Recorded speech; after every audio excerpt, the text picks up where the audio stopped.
Every time you think of the thing you want in the 3D, if you want abundance, you want a beautiful new house, a brand new car, that thing just evokes the feeling of lack. Your brain is a record of the past. Everything that we think that we're experiencing is actually just a projector of the past. So there is nothing objective. Thoughts are the language of the brain, and feelings are the language of the body. The thought and a feeling, thought multiple times becomes an attitude. And then as that you continue going through that thought and the same feeling and the thought and the same feeling, that continually becomes a belief. People's personalities are defined by their past. How often we live in the past, and the only way that we can truly change it is by finding that place in the middle, the present. Oh, this is Peanut. And welcome to another episode of Uncool.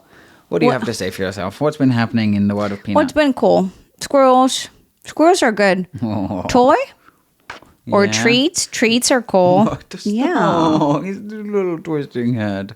Peanut, Anyway. we want to talk about Joe Dispenza. Yeah. Do you like Joe this Dispenza? episode, we get to break down our epic weekend.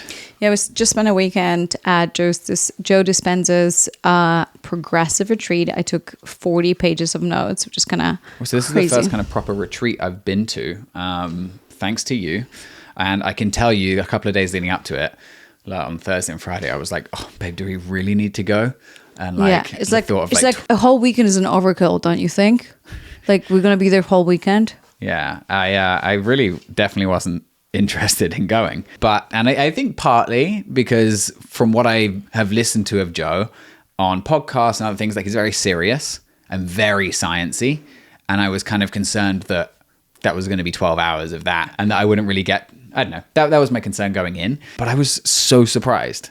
Yeah. I also took equal amounts of notes of just like him. He was super charismatic. He put across his points like so well. It was super fun. And even though it, in a way, yeah, it was very sciencey, like it felt like something you could follow along. Yeah, and I mean, he was funny and he had seemed really down to earth and very like light and didn't take himself very seriously, which wasn't exactly what as I picture him. Like when he shows up on podcasts, I think he's really trying to come across as someone who's very knowledgeable, and he's a doctor because he doesn't want to turn off the wider audience from the science behind the quantum field.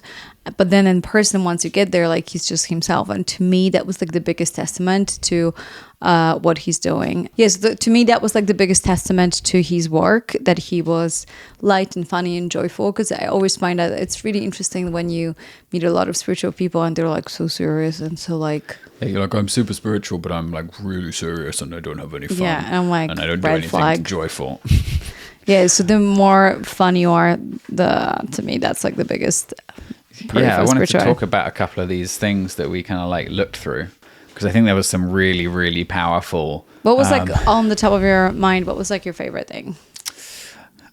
I think it was really understanding that how often we live in the past and how often so much of our future is dictated about what is how we've lived our past and what we believe from our past. And the only way that we can truly change it is by finding that place in the middle, the present, which I think I find often so hard to be in the present moment. And by really prioritizing being that moment, we can have so much more control over our future. Yeah. And I think that's really beautiful. And it's it sounds so simple, and it's way more difficult because we know how powerful our thoughts are, and how you get sucked in on them and suddenly you're having a bad day because you've thought about this particular thought too many times. It's brought up this other thing. But it's like to be aware enough of those thoughts in order to start overriding them. Yeah. Was, I think for me, just like listening to how he was explaining, doing that, and even just understanding that concept in itself was really powerful for me. Yeah, I found it so interesting because it's like what you said, big part of what he's teaching is explaining that you don't really experience reality as it is you experience it as you are. So there is nothing objective. It's just a subjective version of the projection that you have projected onto the reality that has very little to do with what actually has happened. And it might sound like, no, but there's always like the subjective part of reality. But the way the retreat was structured was that Dr. Joe was teaching for about 10, 15 minutes. And then he was like, now talk to the person next to you and just compare the notes. And every time, even less, it was like something like 5 minutes. I said something, go in, talk about it. Yeah, like some deep concepts. So I was confident. I was taking notes word for word what he was saying. And then I look at your notes, and the entire weekend, I think it happened over 20 times. Your notes were completely different with a completely different like filter on what he was saying. And I was like, babe, there's no way we're in the same room. And then I was like, wow, we've been together for a while, like 5 years. I have never had a perfect example of how different we perceive reality and the brain, because it was so literally powerful. 20 times a day.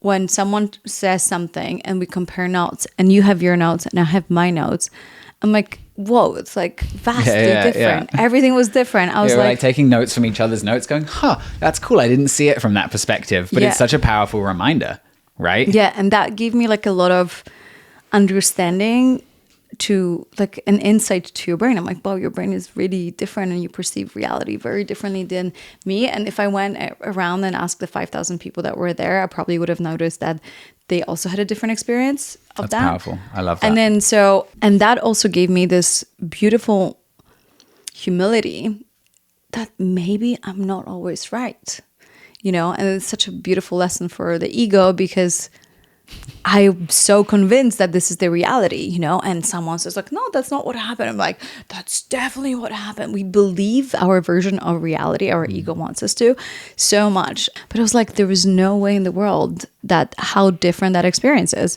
and how different these notes are. And I'm like, wow, I have now so much more understanding, and I'll question how I perceive reality. Because he said like, we make our own assumptions and we add stuff because it kind of resonates with something that we heard in the past or something to our situation that makes sense. So that was like life-changing, that we actually, everything that we think that we're experiencing is actually just a project of the past. And another thing that my favorite takeaway of the whole thing was that when you're living in 3D and you think what you want, so if you want abundance, you want a beautiful new house, a brand new car, you want health, or you want to lose weight and you're overweight, every time you think of the thing you want in the 3D, that thing just evokes the feeling of lack. If I look like a beautiful home for $50 million, it's like, well, I don't have it. If I look like someone who's successful, I'm like, well, I don't have it. If I look at a beautiful car, I'm like, well, I want it. And I have like, it amplifies my feeling of lack. And if I'm in the quantum field and I imagine already having those things and the unlimited possibilities, I'll all of a sudden tap into that feeling. So I tap into feeling of abundance. I tap into the feeling of vitality and health and all of the good things, and how different we get to respond depending of what. Yeah. It's like if you the have state lack, of the mind. like if you can, like wanting the house, it's like shifting the feeling from the feeling of, oh, I don't have it, to, oh, this is the feeling of having it, and have it such a powerful feeling that you can get through the meditations we were doing and channeling that energy upwards. It's like that in itself is such a powerful concept, because forget the house, forget the car, forget that. Like you just start to live in a state of more joy and gratitude. Yeah. Forget it, like out of like separating it from everything else. And I that think that's really makes beautiful. you attract those a things. better alignment to it. Yeah. And I so also really liked listening to like just understanding how different things are formed. And he said this, it was like, so the thought and a feeling, thought multiple times becomes an attitude. And then as that you continue going through that thought and the same feeling and the thought and the same feeling, that continually becomes a belief. And then if you think that belief enough, that just becomes an unconscious state of being. That's what you do without even noticing it. The same routine that you have. And the only way that's the perception of the world, because you've thought and had a feeling associated to it so many times that it's become an unconscious state of being. And the only way that you can really change that is have another more powerful emotion to the opposite side of it in order to break that and essentially overcome the energy of the past. And it's like, you think about all of these things that you do subconsciously, the thoughts you have, and it's like what it takes is then just noticing that thought and figuring out what's that better thought, what's that more powerful shift that I can make to, get away from that energy. And so one of the things that we got to do is like what are your clear intentions? And we had to write them down, like whatever might be a bigger home, more time in nature. That was what I put, lots of time in nature, healthy family, and feeling at peace. So these were my clear intentions. And so what's the vibrational match for that abundance would be peace, wholeness, more joy, more fun. And then I realized I can access those feelings without waiting for everything else in my life to be that way. Yeah. And again, it's like not waiting for things to change in your life in order to think that you're going to feel that feeling. It's an age-old saying, right? It's like the thought that you're going to get this and feel like this, but it's really like this is that clear principle of, well, no, I can tap into those feelings now and ultimately be a better vibrational match in the future for that thing. Yeah. But it was really beautifully explained, and he made it fun. And I think that's the difference of what I wasn't expecting was how it was put across. Yeah. And the meditations were unique. We had 3-hour-long meditations, and the were one 30-minute meditation was a lot of meditation. But the hour, like I haven't meditated for an hour like that before. Like at all. Sat there for an hour, like 20 minutes, 25 is probably like maybe 30 minutes is what I've done. It's like a long meditation. Yeah. And the battle that you have with yourself to sit there and just like the thoughts come up. Oh, like he was saying, it's like, oh, I wonder if Joe's still on stage. Oh, I wonder what the person next to me is doing. Oh, I wonder what time it is for lunch. What am I going to have for lunch? Like all of the thoughts that come up and the reasons, the excuses to open your eyes, the excuses to go do something. And I feel like everyone in there, 5,000 people, like overcame something to like sit for an hour and meditate. It's not easy. No. And it's such a power. And you feel like that's like elevates your own confidence and like positivity and gratitude for for yourself and how you've overcome it. And I think what I really like is Dr. Joe said that he actually wants you to feel those feelings. Like he's like, wait for them to come up, because this is the moment where you get to choose in the very present moment. That's a win, because you get to redirect your energy. At least you're aware and conscious of these. I love it. It was powerful. It's like I would have said, no way I'm doing a week long, but I think there's potential there. Really? Start unlocking the potential of our minds. Wow, look at that. But it's an energy shift, and I feel it. Like I feel that I did that breathwork stuff this morning when I sat there and on the sofa. I didn't have like any meditation. I was just like channeling the breath that he was talking through and holding it and really like building that, and then sat into like a maybe 15-20 minutes. Yeah, it's basically a breath work that I actually learned about from like a sexuality book, essentially, where it's a sexual approach, the same technique. He desexualized it, but essentially if you squeeze your perineum, right, so your muscle around your genitals, and imagine of bringing that cerebral fluid up your spine to your pineal gland, it essentially unlocks your brain into the high gamma states. And what I there's a whole ton of stuff about different brainwaves, right? But what I appreciated, it wasn't just like this kind of like woo woo over here, oh, do this, blah, blah. It was like everything he talked about. He was like, this is backed up by science. This is the study we did. Here's the data to show this. And you're like,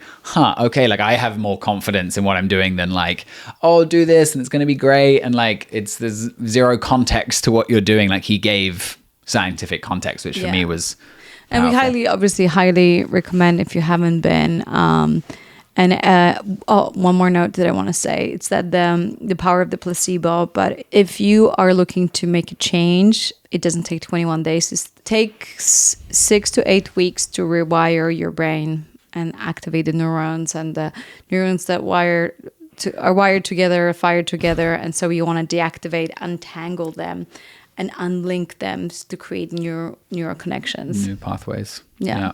That takes about 2 months. So 2 months of meditation is like a minimum thing. Thank you guys for joining. Hope that was a fun little interesting episode, but we'll be back for more. Yay. Stay uncool. Stay uncool.